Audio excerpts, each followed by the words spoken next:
to City Club of Portland's Friday Forum, Oregon's premier public affairs forum. I'm Sue Thomas, and here at my first Friday Forum as president of City Club, I welcome you all. Those of you here at the Governor Hotel, and those of you listening on OPB and KBPS radio or watching on cable television. Thank you for joining us for this week's Friday Forum on the 26th of June, 2009. Today, we welcome Attorney General John Kroger, who will offer a progress report on his first 6 months in office, including what he has learned and how he hopes to reshape the role of Attorney General in Oregon. But first, some announcements. In consideration of those sitting close to you and those in our radio and television audiences, I ask that everyone in the room who has not already done so, please silence your cell phones and other devices that make noise. As always, we offer our appreciation to our Friday Forum corporate sponsor for this quarter, without whose generous financial support, these time-honored City Club Friday Forum luncheons would not be possible. Our corporate sponsor for this quarter is the law firm of Stoll Reeves. Please join me in thanking our corporate sponsor.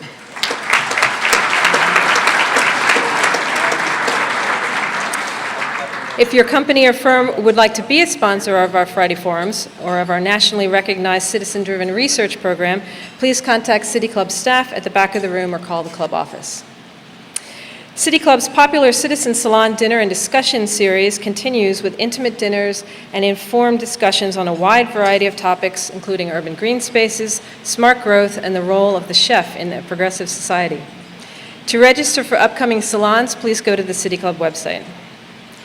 In honor of Independence Day, there will be no forum on Friday, July 3rd. However, we hope you'll join us again on Friday, July 10th for a talk by Bruce Goldberg, Director of Oregon's Department of Human Services. And now on to today's program. Today's speaker began his professional life at the age of 17 when he signed on as a U.S. Marine. 3 years later, he went to college, eventually graduating with a master's degree from Yale and a law degree from Harvard. He then worked as an economic and domestic policy advisor to a number of leading Democratic politicians before joining the United States Attorney General's office as a federal prosecutor. In 1999, he received an award for outstanding performance as an assistant United States attorney from Attorney General Janet Reno. In 2001, he worked in the emergency response to the 9/11 terrorist attack on the World Trade Center and later served as a prosecutor for the U.S. Justice Department's Enron task force. John wrote about his experiences as a prosecutor in his book, Convictions, A Prosecutor's Battle Against Mafia Killers, Drug Kingpins, and Enron Thieves, published in 2008. Currently on leave from his role as Associate Professor of Law at Lewis and Clark College, I'm very pleased to welcome today's speaker, Oregon Attorney General John Kroger.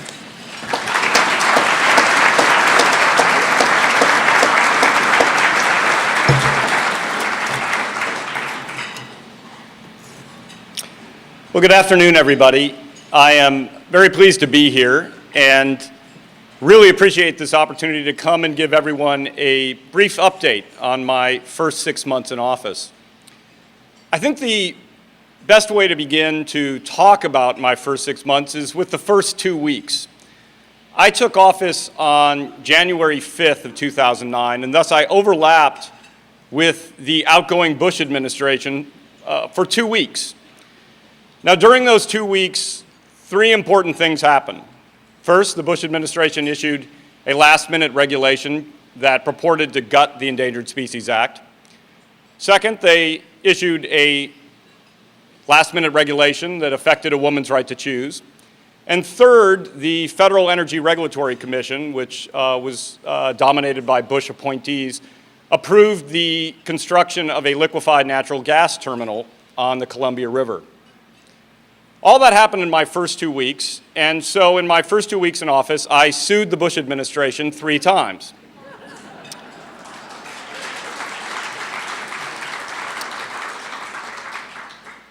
And I have to say, I never thought I would say this, but I'm really going to miss those guys. Since then, I've been focused on one very simple but very important goal, and that is to keep the campaign promises I made when I ran for office. On the first day that I declared my candidacy for Attorney General, I told the people of Oregon that I was going to focus on 3 things. That I was going to try to improve enforcement of our environmental laws, that I was going to try to improve consumer protection, and that I was going to tackle Oregon's drug addiction problem. So what I'd like to do today is give you a brief update on all three of those areas. I also, after I do that, want to give everyone a quick update on the Adams case, because I know that many people in the audience are interested in that case, and it's very important to the future of Portland. So let me start with the environment. Protecting the environment is one of my #1 priorities in office, and people might ask, why is that? Oregon has always been a nationwide leader in environmental protection, and in general, we've done a very good job. If you travel around the country, you see that Oregon looks different than many other places, and that's not just because of the physical blessings we started with, but citizens in Oregon have taken better care of their state than many other folks. But we face significant environmental challenges. Let me just share a couple facts with you. The last major federal survey of clean air, Multnomah County was in the top half of 1%, so at the very top of counties nationwide for risk of lung cancer because of air pollution. That's not my statistic, that's right on the Department of Environmental Quality website. Similar problems with clean water. Right now, every major river in Oregon fails federal Clean Water Act standards, and the Environmental Quality Council has put out a red alert for 2 of our rivers, the Columbia and the Willamette. So even though we've done a pretty good job, we've got a lot of serious work still to do.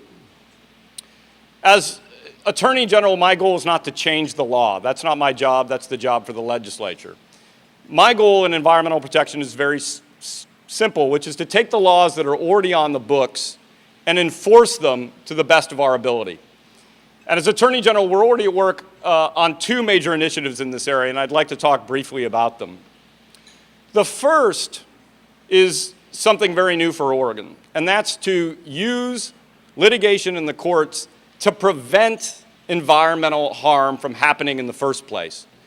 Traditionally, our enforcement effort in the environmental area has been reactive. We've waited till an environmental problem occurs, and then we fine the individual or the company afterward for what's happened. When I took office, I went to Dick Peterson, our outstanding head of the Department of Environmental Quality, and Dick and I together worked out a new strategy of going proactively into court to prevent harms before they occur rather than simply reacting to them after the fact. Now, how does this work out in practice? Let me share with you one case that's an example.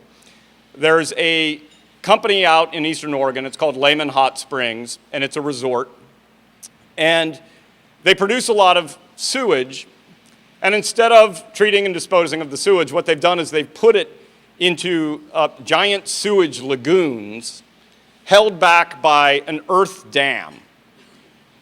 In April, the Department of Environmental Quality and the Environmental Protection Agency determined that this sewage lagoon, which holds about 2.5 million gallons of sewage, was leaking and was in danger of an immediate catastrophic breach. Now what that means is very simple. The dam would break and 2.5 million gallons of sewage would fall out. The problem is where it would go. It would go into the tributaries of the John Day River. And that poses for us 3 significant concerns. Certainly a water quality concern, a public health concern because of all the sewage and bacteria, but also a danger to aquatic life. The particular tributaries are a major ground for spring chinook, and we've got to make sure that those breeding areas aren't disturbed. Instead of waiting to see whether the dams would hold or fail, we went into court together, the Department of Justice and the Department of Environmental Quality, and we are seeking remedial steps by the company to make sure that nothing takes place. And that case is underway, so we don't know what the ultimate result will be. But I can tell you that we did get a temporary restraining order, an order from the court ordering the company to take immediate steps, including pumping down the level of the waste so that we don't have an immediate environmental disaster. Now, this is just one case, but it is the beginning of what both Dick Peterson and I believe will be an important effort to use the courts to prevent environmental harm from happening in the first place. As Attorney General, I also want to make sure that when environmental problems do occur, our response is swift and that there are real consequences. And here we have a challenge. Oregon made it a crime to pollute back in the 1990s, but those laws are almost never enforced. And the reason for that is very simple. In all of state government, in the Oregon Department of Justice, in the 36 district attorney's offices, we do not have a single full-time environmental crimes prosecutor. There's no one who gets up every day and views it as their primary mission to enforce our environmental criminal statutes. So when I got into office, we put together a legislative proposal to create the first environmental crimes unit in Oregon state history. Now let me point out that this is not a radical idea. Some of the states which also have environmental crimes units include Idaho and Sarah Palin's Alaska. So when you think about whether this is necessary, I would tell you it's long overdue. I'm very pleased to tell everyone that just this week, the two pieces of legislation needed to create our environmental crimes unit passed the Oregon Senate with bipartisan support. The bill is off now to the House, and it is my hope that in the concluding days of the session that will be passed. And if any of you are environmental advocates and you want to pick up the phone and call your state representative, this might not be a bad time to do it. The second area of very significant enforcement effort for us is in the area of tackling Oregon's drug problem. And let me tell you a little bit why this is so important. When you work in the criminal justice field, one of the things you quickly discover is that almost the whole criminal justice system is driven by substance abuse. Property crime, for example, Oregon has always had historically much higher levels of property crime than the national average. About 80% of those crimes in most counties are committed by drug addicts who are stealing in order to buy drugs. Similarly, child abuse. One of the things that the attorneys at the Department of Justice do is to go into court in those serious cases of abuse or neglect to take a child away from their parents and get them into a safe foster home. When you talk to those attorneys, they will tell you that overwhelmingly the number one cause of child abuse in those cases is substance abuse, and right now methamphetamine abuse in particular. How bad is that problem? It's severe. Every year our child abuse numbers have gone up, and the last child welfare report card for the state of Oregon, we got a D. And so all of us need to focus on trying to improve child welfare in the state. So how do we go about doing that? My focus is very simple. If we can reduce the amount of drug addiction in the state, we're going to have less property crimes, we're going to have less child abuse. And to do that, we've got a two-part strategy: better enforcement and better drug treatment and prevention. And let me talk about what we're doing in both of those two areas. Let's start with better enforcement. Over the last couple of years, the law enforcement challenge from drug trafficking has really changed. And the simple way to describe this change is that 5 years ago, Oregon really did not have any significant presence of Mexico-based drug cartels, and today we do. And the reason that's changed is actually very interesting. A couple years ago, we took pseudoephedrine, the cold medicine, and put it behind the counters of pharmacies. And this was a very important step because, as many people know, pseudoephedrine, the cold medicine, that's the basic component for manufacturing methamphetamine. Before we did that, we had a real problem with amateur home cooking of meth in the state. Drug dealers would go to a Walmart, they'd buy tons of pseudoephedrine, they'd take it home and they'd cook it, and just a disaster, a real blight on neighborhoods, really harmful to children in particular who are exposed to it. When we put pseudoephedrine behind the counters, it had an immediate and very positive impact. We've had about a 95% decline in local meth production in the state. We virtually have no meth houses any longer, and that's a huge success. The problem is this: we tackled our local supply, but we didn't address the underlying demand for the drugs. Legal drugs are just a commodity like anyone else, any other thing. It's like coffee or peanuts. If you've got high demand and you eliminate the local supply, what you've got is a market opportunity. And so today, about 95% of our meth is brought in by Mexican drug cartels who bring it over the border in trucks and boats and sell it here in Oregon. And as a result, our enforcement challenge has changed. We're no longer driving around neighborhoods, talking to people, trying to identify meth houses, raiding them and shutting them down. Instead, what we have to do is identify and infiltrate very sophisticated drug trafficking groups. And this is much, much harder. At the Oregon Department of Justice, our organized crime unit is very committed to going after these big drug trafficking groups. And I'll give you one case that's a perfect example of what we're doing. It was called Operation Corridor Express. The case began with a very low-level marijuana case in Eastern Oregon that produced a tip. In a lot of cases, what might happen is that the prosecutors and the law enforcement agents might prosecute that individual case, and that would be the end of it. Instead, what we did is took those leads and pushed it as aggressively as we could to uncover the whole chain of drugs involved. Two great prosecutors at the Department of Justice, Darren Tweet and Matt McCauley, decided they would use this as a test case for a new enforcement strategy for the state. And we went after this group using wiretaps and tried to identify the whole distribution chain. And then we partnered with local law enforcement agencies, ones in Washington County, Clackamas County, Lane County, and went after these groups. We did well over a dozen searches. We seized meth, we seized cocaine, we seized a lot of weapons. And then we indicted and arrested 34 people in what is, as far as we know, the largest drug trafficking and racketeering case in state history. This case is very successful. These people, of course, are merely charged with crimes. They're innocent until proven guilty. But the seizures and the indictments, I think, are a good sign that this proactive, aggressive strategy can work. And this is going to be a model for our work in the future. The problem is this, however: if you just do aggressive enforcement and don't tackle the underlying demand for drugs in the first place, you're never going to make any progress on this problem. And so the only way to get lasting results is if you have first-rate drug treatment and prevention programs. And unfortunately, the treatment programs we have in our state are largely ineffective.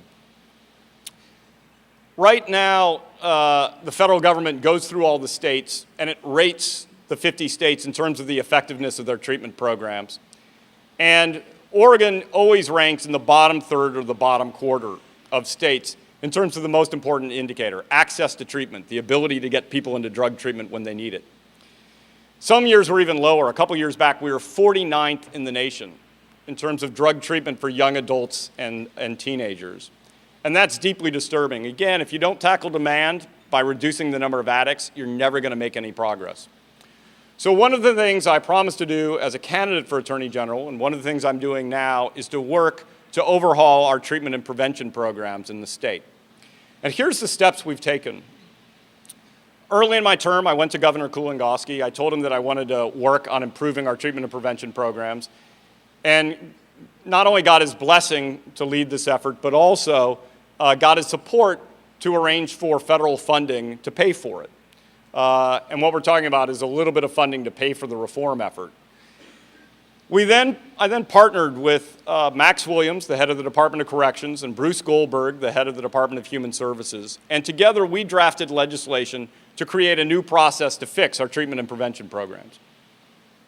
I took that legislation. We went to two key leaders in the Oregon legislature: Senator Floyd Przonski, who's the chair of the Senate Judiciary Committee, and Representative Tomei, who heads the House Human Services Committee, and explained to them what we were trying to do, which is an effort to improve treatment and prevention, got them to introduce the legislation and move it through the Oregon legislature.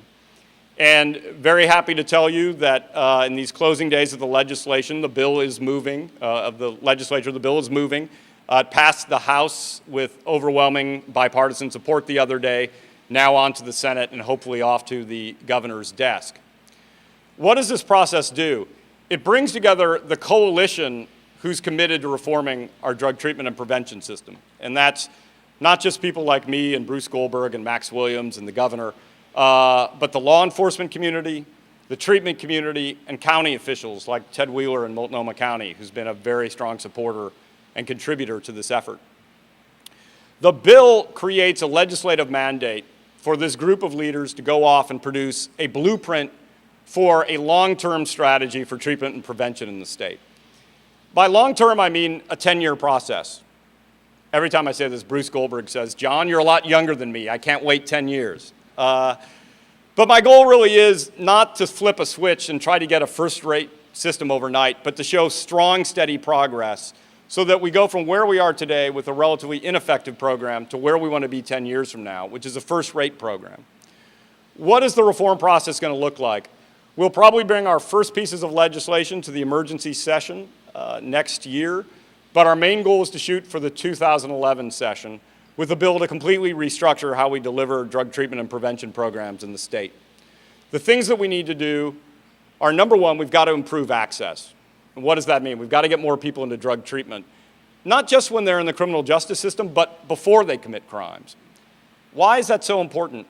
Right now in Oregon, we are turning parents away from drug treatment centers. People show up and the questions are, well, do you have health insurance which covers drug treatment? And the answer for most people in this situation is no.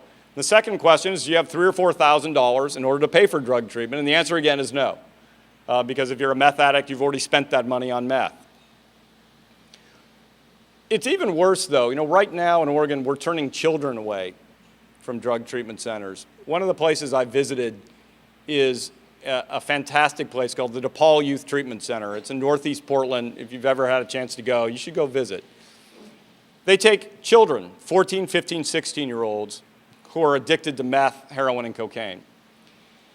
Now you ask yourself, what does it look like to be a 15-year-old meth addict?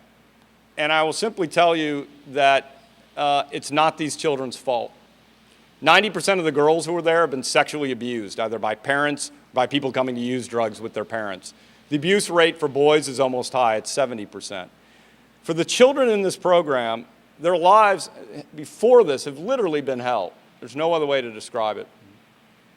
One of the most powerful places I've ever been. I was walking around, and it literally made me cry. It was the first safe place these children had ever had to go to bed safely at night, to get up in the morning and go to school, and then to get help for the addiction problem that they've already developed. I'm walking around the facility with the staff member, and I said, how often do you have to turn children away? How often do you have someone who wants to be here, who needs to be here, and you have to say no because you don't have the funding? And the answer I got was all the time. That's what it means to have an ineffective drug treatment system.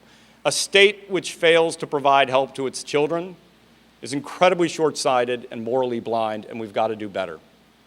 So principle number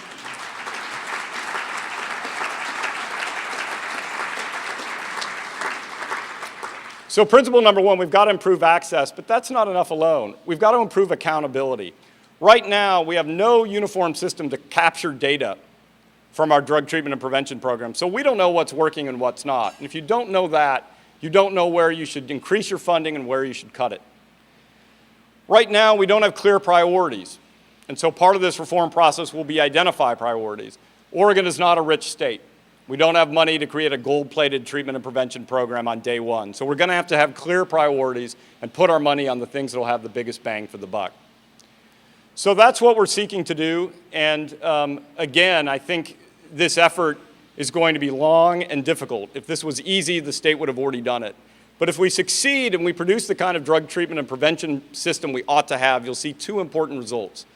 First, you'll see less crime, and that's not a myth. The money that you invest in this is a very cost-effective way to reduce crime on our streets. And second, you're going to save money. Every dollar we put into drug treatment programs saves about $7 in other state programs. You have lower health care costs because you have fewer people going to emergency rooms. You have lower child welfare costs because you have fewer abused children. And you have lower prison costs. And all of those are major goals for our state. So this process is underway. It's not going to be easy, but we're already making some progress. Finally, a third major area where I'm focused is on improving consumer protection in our state. And I have to say that I think Hardy Myers did a very good job of consumer protection, and we're really just trying to turn it up one additional notch. I'll tell you why I care so much about this. One of the cases I worked on, as Sue mentioned, was the Enron case. And here's the interesting fact about Enron. A lot of people think of Enron as a Texas company, and it's true that Enron was headquartered in Houston, but every corporation is legally incorporated in one of the 50 states. And you know where Enron was legally incorporated? Oregon. Every indictment in that case says Enron, an Oregon corporation. And why do you think they picked us? You know, part of it was they didn't think we'd make them pay taxes, and that's true, we didn't. But part of it is because they didn't think they'd get a lot of scrutiny here. And the fact of the matter is some of the most serious crimes that were committed right here in Portland. The West Coast Energy Trading Desk for Portland was located for Enron was located at Portland's World Trade Center. And from that office here in Portland, Enron manipulated energy prices up and down the West Coast, caused rolling blackouts, price hikes, the whole works. Governor Gray Davis of California was booted out of office for being unable to solve California's energy crisis, when in fact it was an energy crisis that was caused in part by manipulation of the energy market. So when I declared my candidacy for Attorney General, I did so at Enron's former headquarters. And I did that for a very simple reason. I wanted to send a message that if I were elected, Oregon would have a true consumer watchdog on the beat. So what have we done in the last 6 months to make good on that promise? We've had a number of significant cases. We received a record-breaking $8.9 million settlement from the Eli Lilly pharmaceutical company for illegal marketing of one of their pharmaceuticals. We went after Countrywide Mortgage, the poster child of predatory lending, together with California and other states. We got 2 things from Countrywide. One was $1 million, which has gone to help victims and to pay for mortgage and foreclosure counseling for Oregonians all over the state. But even more important, we got Countrywide to agree to renegotiate the mortgages for 4,600 Oregon families to lower their interest rates and help them stay in their homes. And if you or someone you know happens to have a Countrywide mortgage, you should call the Oregon Department of Justice on our Consumer Protection Hotline, and we'll work with you to see if you're qualified to get your mortgage reduced. We also brought a lawsuit against Oppenheimer funds, in which we've alleged that they violated the law in the management of our college savings plan, trying to get money, about $36 million, that the college savings plan lost because of Oppenheimer's investment practices. And finally, we've gone after something that's a little bit of a departure for the state of Oregon, and that's misbehavior by international financial institutions. And let me talk about that for a minute. One of the cases that we've initiated since I took office is against a bank called UBS, the Union Bank of Switzerland. UBS, Union Bank of Switzerland, is the largest privately held bank in the world. And what they did was pretty fascinating. They wanted to, one of the things UBS does is set up tax shelters for very wealthy people around the globe. And the problem was a lot of those tax shelters are illegal under American law. So they sent a bunch of employees to the United States, and they did it on tourist visas rather than work visas so they could stay under the radar screen. They met with thousands of wealthy Americans. They counseled people on how to set up illegal tax shelters overseas. And in some cases, they actually even helped move the money. One of the facts which the United States Department of Justice uncovered was the smuggling of diamonds in toothpaste tubes by one employee out of the state, out of the country. So why in Oregon do we care about this? The answer is very simple. The Oregon PERS Fund, our pension fund, was invested heavily in UBS. And when the United States government caught them for tax fraud, the stock price of UBS plunged, and Oregonians lost $20 million. So we decided to get involved in the case. We took action in United States District Court in New York to lead an international class action lawsuit against UBS. This is the first time in history that the state of Oregon has been the lead plaintiff in a nationwide or international class action. And the reason we took that step to be the co-lead plaintiff is very simple. If you're the co-lead plaintiff, you get to help structure the settlement with the company in question. And I wanted us to be at the table for 2 reasons. One, we lost $20 million and I want our money back. But second, we'll also have an opportunity to participate as part of that settlement in changing the practices of UBS as a company. And I think if we're going to move in the right direction as a nation, that kind of reform of the way international corporations does business is absolutely essential. So we've been very active, as you can see, in the courts, trying to protect the environment, trying to protect consumers, going after people who are violating the drug trafficking laws. All these cases are very factually different, but they all have one thing in common. In each of these cases, we did a comprehensive investigation. And at the end of the day, we concluded that there were sufficient facts, sufficient evidence to warrant taking aggressive legal action. However, it's important to point out that for every case we file, for every case where we decide there is enough evidence to take action, there's a case we don't file. A case where we start with an allegation or a complaint, we investigate it thoroughly, and then we decide that there's not enough evidence to take legal action. The reason I point out this somewhat elementary fact is probably evident to several of you. I can see several nods, because, of course, this is precisely what has happened over the last few weeks in one of our most high-profile investigations at the Department of Justice, and that's the investigation of Mayor Sam Adams. I know that that case is of deep importance to people in the room and people in Portland, so I want to take just a minute before I close to talk about what we did and why we did it, so you'll have an understanding.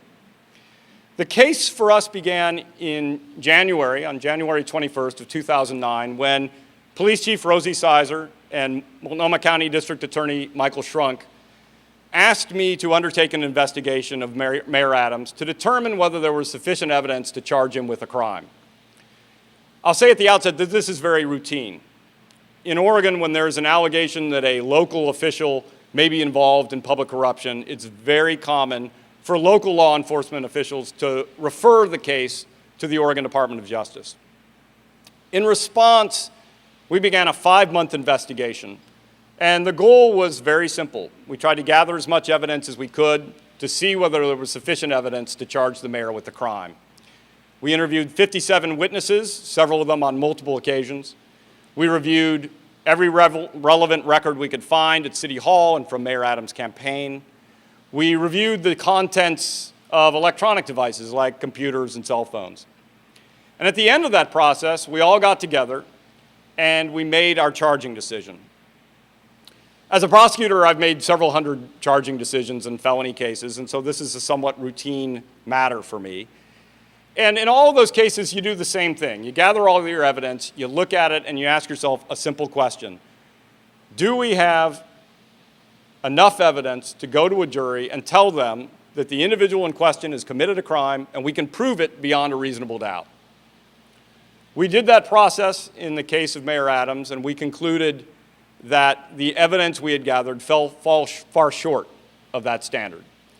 I can tell you that that decision was unanimous amongst the people who worked on the case at the Department of Justice, and it was also for me a very simple decision because the evidence did fall so much short of our standard. Accordingly, we did two things. We announced that we would not be seeking criminal charges against Mayor Adams, and second, we provided a report to District Attorney Michael Schrunk and Chief of Police Rosie Sizer, the referring agency, explaining to them my charging decision, my decision not to seek criminal charges against the mayor.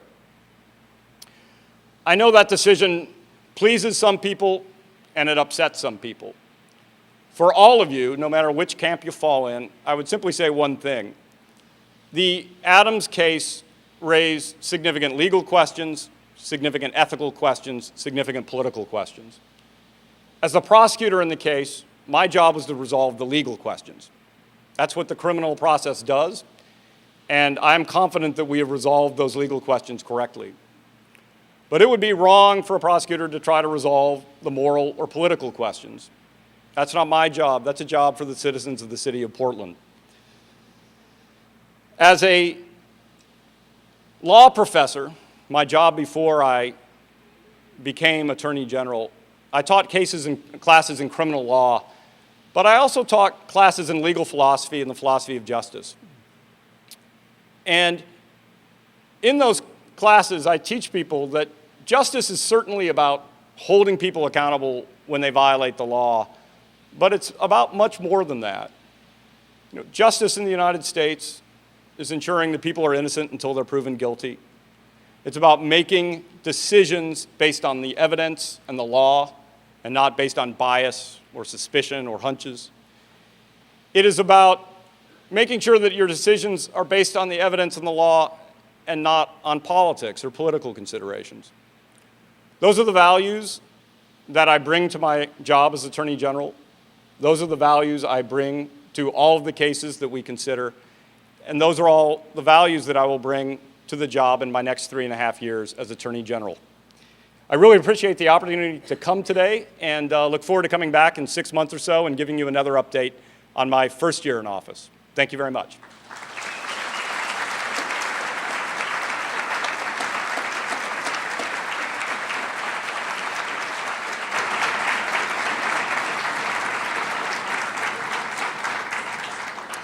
The first question for our speaker, as always, will be from our Board of Governors host. Here in his final appearance as board host, I welcome past President Don Williams.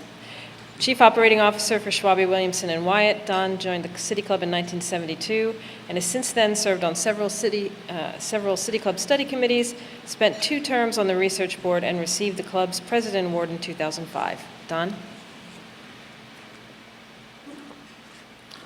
Thanks, Sue, and thank you, John, for appearing today and also earlier this week at the City Club Citizen Read Book Club. And since he did, and he also autographed my book, I don't have any problem giving him a shameless plug for this book. It's just I would suggest to you, it's really a great read and it's hard to put down. John, I know you're going to get a number of questions about the Adams investigation, so I want to make sure that you get some questions about your other priorities as well. You campaigned on a platform of prosecuting polluters and then improving the environment in Oregon. And critical to that effort is the DEQ. However, last year the DEQ was described in an Oregonian article as a reclamation project with low morale, high staff turnover, and a feeling of being impotent in decision making. The former director stated that the heart of the agency had been damaged, and the Oregonian reported also that the nonprofit Northwest Environmental Defense Center from Lewis and Clark, staffed mainly by volunteers, won more cash penalties than the DEQ. And these were issues before the 2009 state budget problems. So my question is, how can you zealously prosecute environmental crimes if the primary regulatory and enforcement agency is understaffed and has significant problems, and what's your current assessment of their ability to partner with your office? Thank you. Well, I think the first thing I should tell you is that I think DEQ is in very good hands with Dick Peterson at the helm, and I don't think the situation is as dire as the Oregonian story may have portrayed. Dick and I meet all the time to talk about environmental enforcement, and the goal that we're working on collaboratively is a seamless environmental enforcement effort in which we use the administrative tools of the DEQ, the civil enforcement tools we can bring in lawsuits, the criminal enforcement tools that we can bring to bear if our environmental crimes unit is created, and use all of those tools to have a comprehensive system of ensuring that our laws are effectively enforced. The way in which we're working together, I think, is very positive, and the Lehman Hot Springs case is a perfect example. When DEQ discovered that those dams might breach, causing catastrophic environmental consequences, they sat down with us, the Oregon Department of Justice, and together we worked out a legal strategy of what to do. And that involved, in this case, going to court, but it might not always. But we're very committed to working together. Both of us, Dick Peterson and I, see the criminal enforcement tool as very useful for a number of reasons. One is there are some cases that are so egregious they have to be responded to with the tools of criminal enforcement. But if we do that properly, I think both Dick and I believe it'll save money on the civil and regulatory process, because people will be properly incentivized to follow the law if they think very serious consequences will follow if they don't. And so we've got a very good working relationship together. I think both DEQ and the Department of Justice are working very well together. For example, we've set up a weekly enforcement meeting that includes not only DEQ officials, but also attorneys from the Department of Justice and from the US EPA, so that we're all working together to try to spot environmental problems and figure out what the right response is, whether it's administrative action or a legal action. So I think we're moving in the right direction, and I'm very pleased with the results.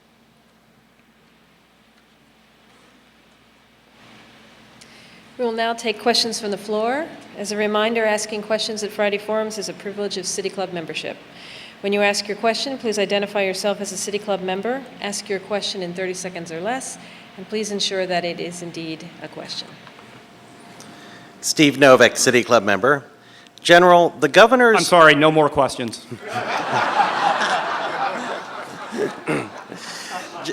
General, the governor's original budget, reflecting the economic downturn and the accompanying fiscal crisis, had severe cuts in community drug treatment programs. The legislature has largely restored that funding, but their budget relies in part on increased taxes on corporations and the wealthy. If the anti-tax forces are able to refer those revenue measures to the ballot and repeal them, would you agree that what you've described already as an insufficient drug treatment system is likely to be further undermined? Well,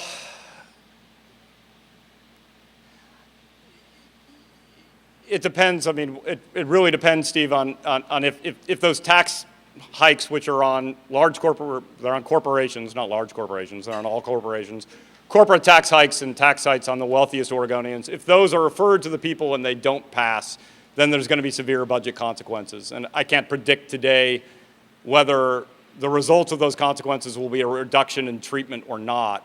One can speculate that will be the result, but it's possible that they'll choose to cut other things and keep the treatment budget relatively whole. I think the longer term question is this: how do you create a long-term, stable, adequate funding for treatment and prevention? And we've never done that in the state. Just like our state budget itself, which is a roller coaster, up and down, our treatment budgets fluctuate a lot with our revenue. And one of the goals of our Drug Treatment Commission is to try to find ways to create long-term, stable funding. The reason stability is very important is simple.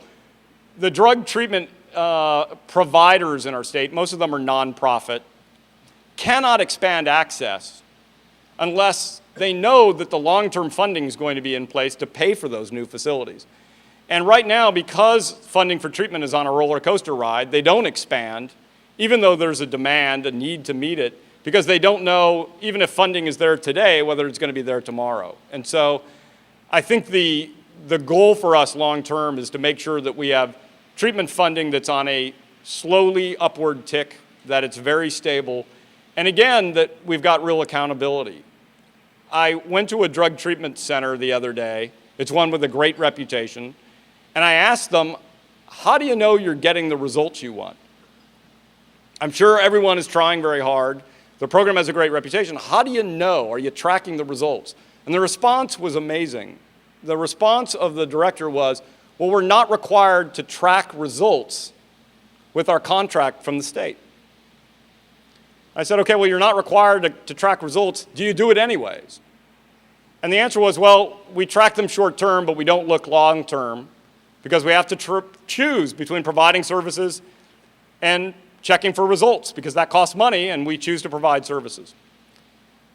And I said, well, then how do you know you're getting the results you want? And the answer is, we're hoping. And that's not good enough for a government-funded program. And so while we expand the funding, we've also got to make sure that we've got enough data collection going on about the results of those programs to ensure that we're spending our money wisely. I'm Ray Polani, a City Club member. I'm not sure how to address you, so I think I'll say Your Honor. That's undoubtedly wrong. I think John would be fine, I think. You seem to me to be similar to a judge, and that's why I thought I would say I know a lot of judges who would disagree. Thank you.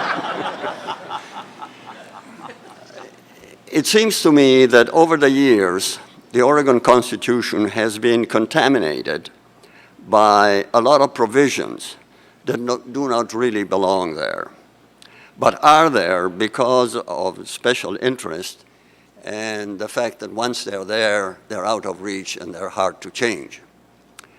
I have an example in mind, and that is the gas tax restriction to road use only. It should be really a transportation tax. Anyhow, the question is, would it not be wise to clean up the Constitution of this foreign matter, so to speak, to purge it and to bring it back to something similar to the national Constitution? Well, the Oregon Constitution is, something that's grown to the size of a small phone book. And it does have a lot of provisions in there you wouldn't expect. I think the law professor in me would love to see some kind of process to shrink it down to something that really deals with fundamental questions and remove some of the more extraneous matter. The Oregon Constitution happens to contain typographical errors, and we might fix those along with the process. It's a little bit of an embarrassment. But the truth of the matter is, if we had a constitutional convention or some other process to reform the Constitution, it would basically take all public effort and be a giant distraction. And the downsides of having such a long and complex Constitution with a lot of additional things in it that are probably more properly legislative and not constitutional issues, the effort to prune all that back would really be a distraction at a time when the state faces immense challenges that I really think we need to be focused on. We have certainly a huge challenge in some of the areas that I've outlined today, but even more profoundly, the state has an economic development challenge. If you want to identify one thing that really is important to the state's future, and that's that we really make the state an easier place to do business, and we can generate the kinds of job creation that'll support our communities. When the recession hit, a lot of people said that this time it would be different. Compared to the 80s, we've got a much more diverse economy. It's a much more robust economy. We're not as dependent on natural resources extraction. So this time it'll be different. And instead, we see we're right back where we were in the 80s. We've got the second highest unemployment in the nation after Michigan. And at least Michigan has an excuse. Michigan's main industry for the last 100 years is falling apart, so we understand why they're in trouble. And that's an immense challenge. I think we can do that without sacrificing our other values. In particular, I think we can do that without sacrificing our environmental and consumer protection commitments. But it's a big thing we need to tackle, and I think if we try to have a constitutional convention, it might distract us from tackling our economic development challenge and some of the other problems that is very important for the state to address.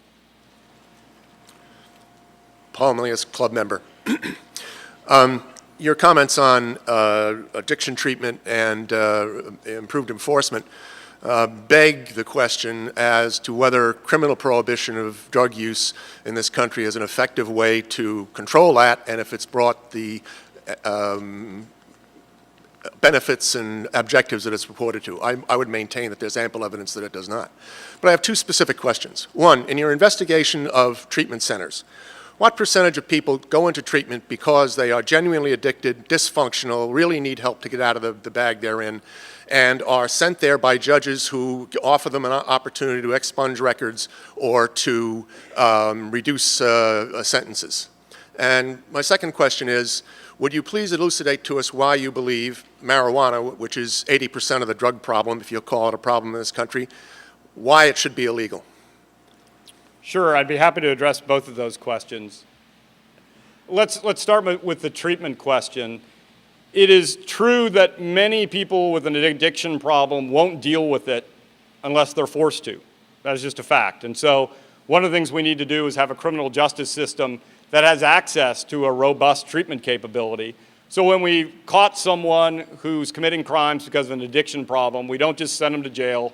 We also get them the drug treatment they need to hopefully turn their life around.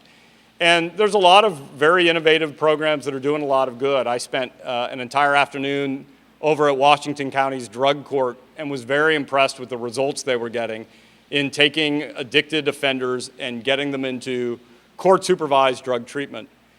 That said, we also have a lot of people who do decide, without the added incentive of a judge's order, to turn their life around. And we need to make sure that people who are not yet in the criminal justice system but know they have a problem have some place to go and some place to get treatment.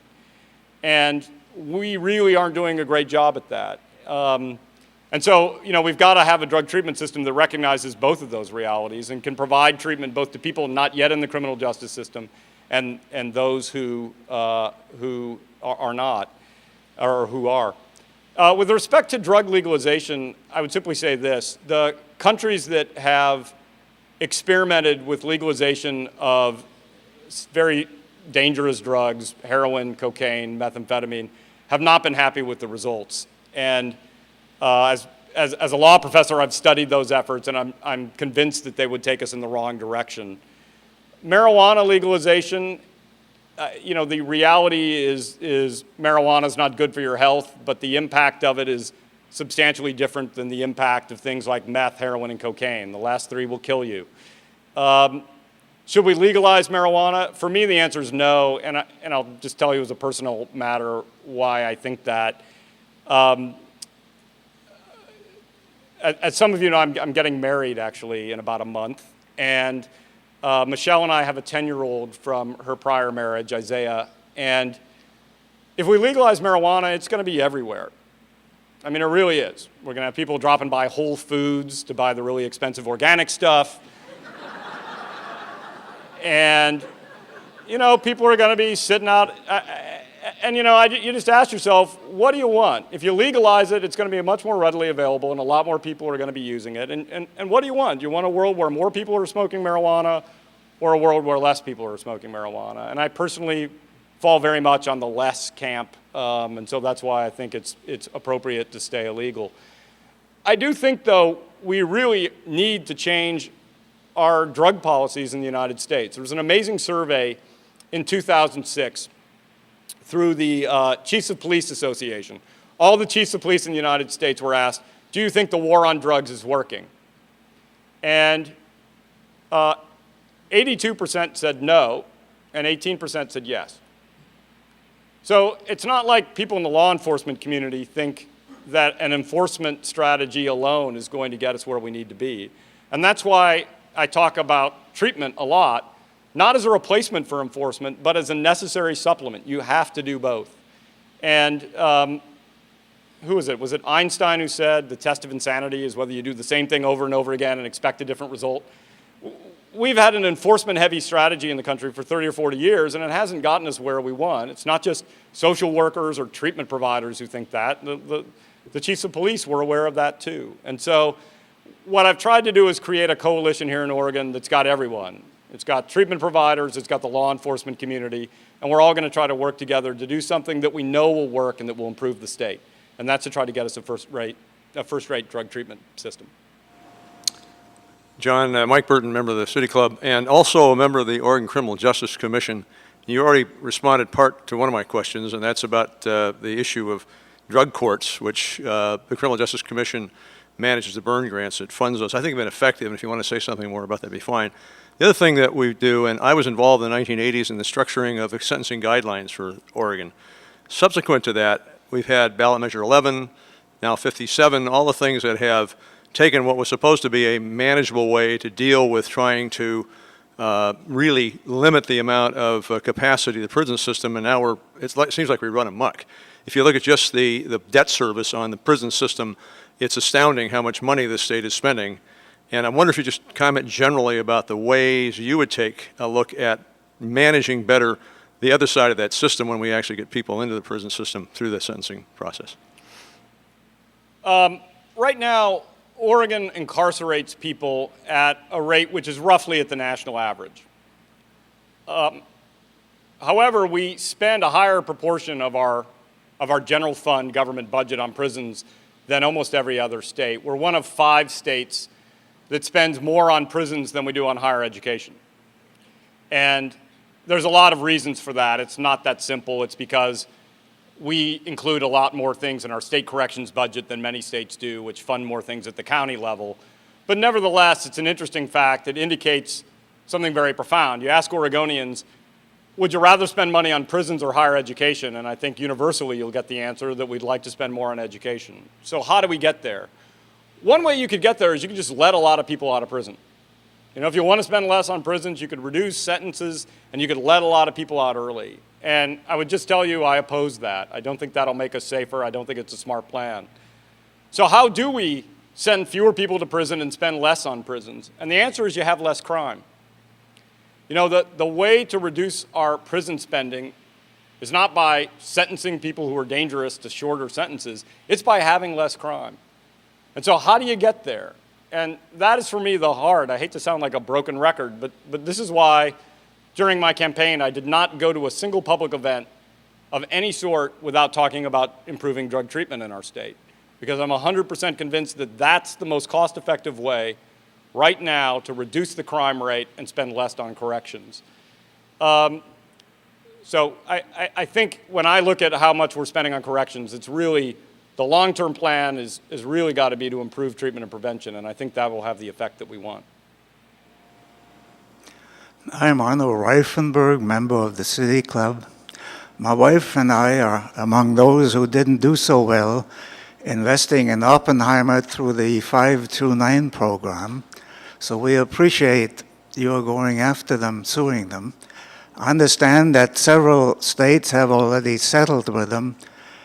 Has Oppenheimer agreed to attempted to settle with us, or what is happening? And the second question, I understand the Attorney General in New York has gone after some people who were paid off for directing state funds into certain outfits like Oppenheimer. Have you looked into why was the Oppenheimer fund awarded a no-bid contract, and did anybody receive gratuities? Let me start with the last one first. The decision to hire Oppenheimer Funds as our fund manager was made by Treasurer Randall Edwards, and we have not received any credible information of any sort suggesting that there was anything improper in the decision they made to select Oppenheimer Funds. And indeed, as you note, many other states did as well. And so states like Illinois and Maine or in Texas are in the same boat we are.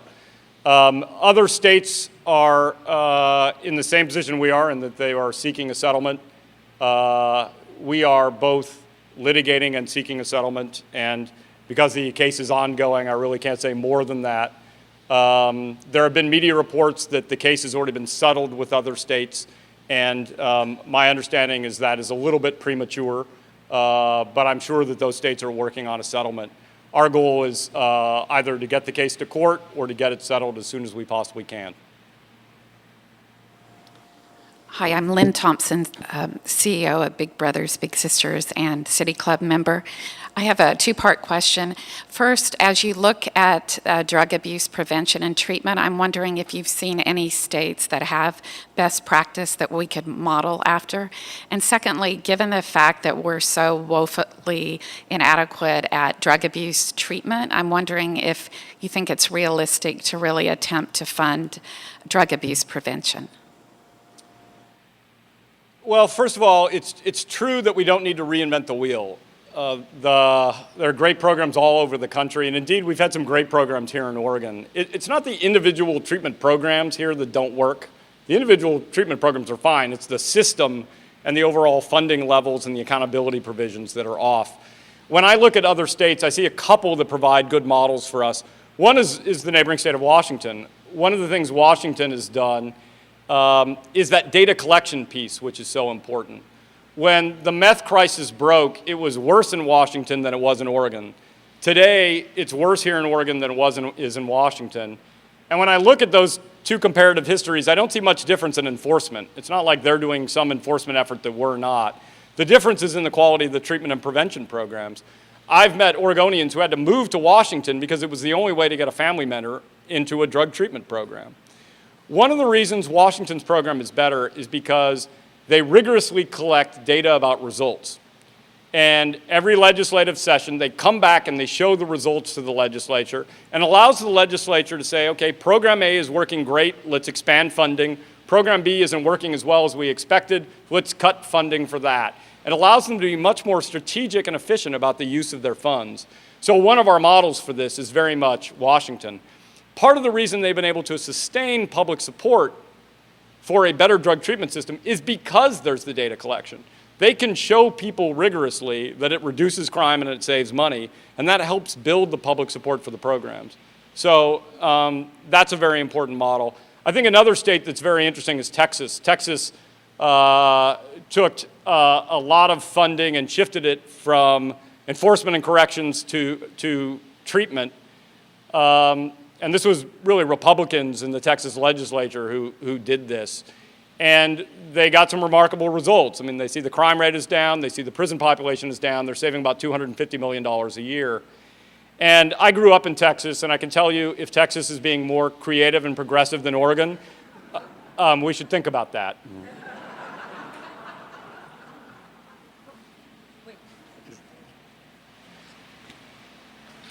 We've run out of time for further questions, and we'll have to stop for this week. Please join us in 2 weeks for a talk by Department of Human Services Director Bruce Goldberg. And as we close, please join me in expressing our appreciation for today's speaker, Oregon Attorney General John Kasich. We're adjourned. My pleasure.